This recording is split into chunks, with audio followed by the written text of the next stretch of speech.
किसी ने बड़े कमाल की बात कही है कि प्रार्थना से परिस्थिति बदले या ना बदले, इंसान का चरित्र अवश्य बदलता है। नमस्ते, मैं हूं आरजे कार्तिक। एक बड़ी छोटी सी कहानी है 11 गांवों की।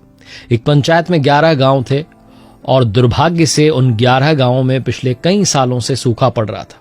अकाल जैसी स्थिति हो गई थी। वो जाते थे सरपंच साहब के पास, कहते थे कुछ करवाइए। सरपंच साहब कहते सरकार जितनी मदद कर सकती है कर रही है। लगातार इस बात को लेकर के गांव वाले परेशान रहते थे कि ऐसा ना हो कि एक दिन हमें ये सारे गांव खाली करके निकलने पड़े, यहां से छोड़ करके जाना पड़े। तो उन्हें किसी ने बताया कि यहां से 100 किलोमीटर दूर एक बड़ा प्रसिद्ध सा मंदिर है जहां के पुजारी एक हवन करवाते हैं और उस हवन के बाद आपके गांव में वर्षा अवश्य आएगी। तो उन 11 गांवों के कुछ लोग जो थे वो इकट्ठे होकर के पहुंचे। 100 किलोमीटर दूर बस से गए, यात्रा करके वहां पहुंचे तो पुजारी जी से कहा कि हमें हवन करवाना है, हमारे 11 गांव में बरसात नहीं हो रही है। उन्होंने कहा चिंता मत करो। मुहूर्त देखा, उसके बाद बताया कि इस तिथि को आ जाना।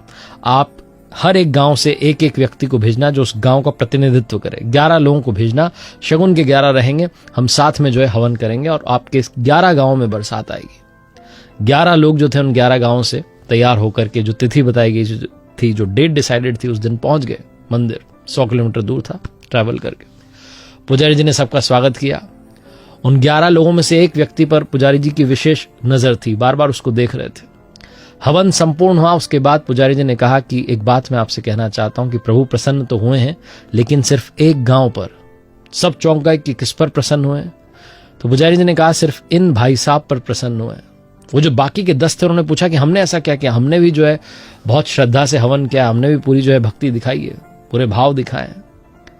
पुजारी जी ने कहा क्योंकि एकमात्र ऐसे व्यक्ति हैं आपके 11 गांवों में से जो छाता लेकर के आए हैं, जिनको इस बात का भरोसा है कि हवन होगा तो बारिश अवश्य आएगी और जब ये गांव में जाएंगे तो बरसात हो रही होगी, कहीं भीग ना जाएं, इसलिए अपने साथ छाता लेकर के आए हैं। इनका हवन सिर्फ भाव और श्रद्धा से नहीं था, बल्कि संपूर्ण श्रद्धा और संपूर्ण भाव यानी कि संपूर्ण विश्वास से था।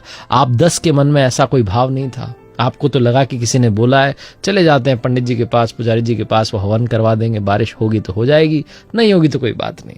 लेकिन इनको भरोसा था कि पुजारी जी के यहाँ जाएंगे, हवन होगा प्रभु के दरबार में तो पक्के से बारिश आएगी। इसीलिए एकमात्र ऐसा व्यक्ति है जो छाता लेकर आया। आप देख लेना। और उसके बाद ठीक वही हुआ। वो 11 लोग जो बस में बैठकर वापस अपने गांव में पहुंचे तो एकमात्र व्यक्ति ऐसा था जिसके गांव में वर्षा हो रही थी। बाकी के 10 गांव उस वक्त भी सूखे ही थे।